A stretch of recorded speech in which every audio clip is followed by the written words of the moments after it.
So magkano yung tilapia nyo? 20 po. 50 pesos lang. 20 kilo. Kaya nga, ang kilo. Oh, murang-mura na dito.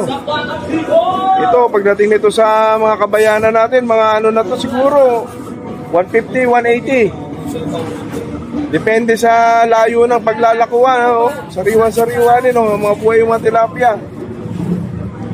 Oh, nagalaw.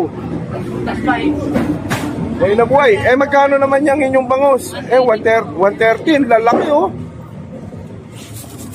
Lalaki, oh. 130. 180. Mayat maya ho yung hangon ninyo dito. Mayat maya. Hindi naman po. Hindi naman. Ay, minsan din wala. Nawawalan. Lalo na pag masama panahon. Pag may samang panahon, wala po. Pag masama ang panahon, magkano presyo niyan? Yung tilapia, pag masama panahon. Mas mahal po. Mga gaano kamahal ho? Mga anong diferensya? Ito, umabot ako ng 80. Pag masama panahon. Kasi po kami lang huli nila. Pagka itong bangus, pag masama panahon, magkano?